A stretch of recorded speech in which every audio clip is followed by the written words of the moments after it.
No, Majima once told me that the worst thing a human can do is give up. The future is fluid and completely subject to change at any point in time. She said that you shouldn't base your decisions off the current situation because that's subject to change too, and giving up now would only keep your life from improving. However, I didn't quite understand what she meant until I experienced it. I had a friend in middle school, we'll call him Monty. He was a sweet kid who loved socializing and hanging out, and he was so full of light. It was as if the room instantly got brighter whenever he entered it. But although he described himself as being an open book, there was something that nobody knew about him. He was trans.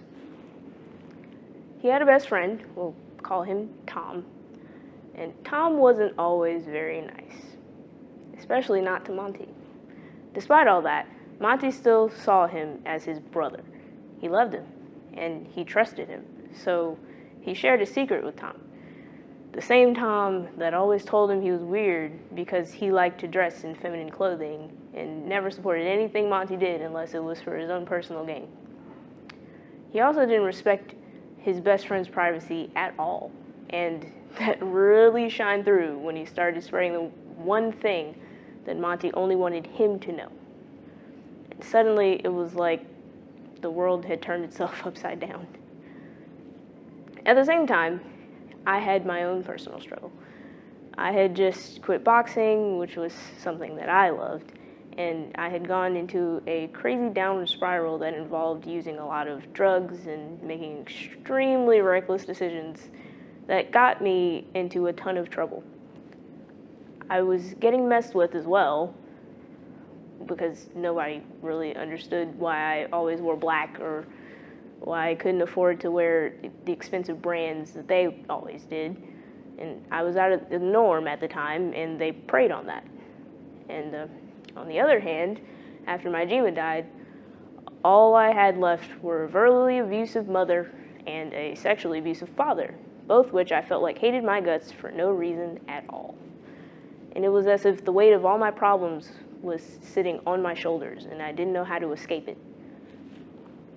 And after consistently being rejected and shunned because of the multitude of mistakes that I've made, I believed I was a horrible person because that's what everybody told me, and I wasn't motivated to keep moving forward with anything, and I wanted to give up. And I very well would have if my heart hadn't completely taken over. Kids at school started messing with Monty. I saw it with my own eyes, and it infuriated me because they did the exact same thing to me for years. And they would assault him, they would verbally abuse him, and tell horrible lies about him. Sometimes it even resulted in Monty becoming severely injured. One time, he broke his arm because some kid pushed him down the concrete stairs outside. And I'm sure it was just as, if not more, excruciating for him as it was for me to be a bystander, watching it happen, and everything in me wanted to help him. So I did. Tom had abandoned Monty by this point, so he was always alone, and he had stopped talking to everyone, never participated in group projects or sat with anybody at lunch. It was as if his light had fizzled out. So, seeing his pain, I sat with him. Whenever I saw him alone, I would be there for him. I was persistent, determined, and most importantly, I was just nice to him. He needed that more than I could have ever imagined. And as we got closer and he trusted me more, he started to share deep details about his life, one of them being that he contemplated suicide all the time. Later on, he said he would have gone through with it if it weren't for me and the support that I had given him, and he wanted to give up too.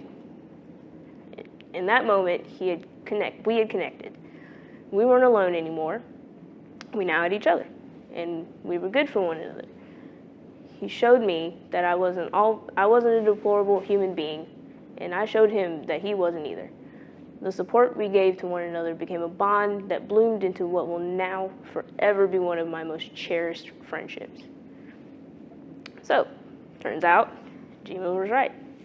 In the beginning, Monty and I wanted to give up because it didn't seem like life could get better.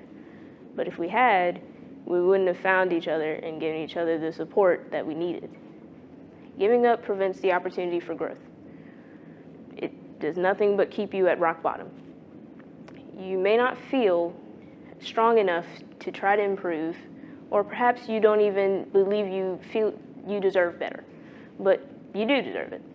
And you can improve your situation because someone out there is feeling the same pain you are and needs the same help that you do. And when it comes down to it, just wants to be loved. So, no matter how weak and worthless you feel, you can give love and support to someone. And if they can empathize with you, they just might help you too. You can change your situation. If you just keep pressing on, you too can find a better, brighter future. You deserve to be happy. So why not help yourself out? Do it. I dare you. Keep trying, keep pushing, keep your head up, and most importantly, remember that the future is fluid.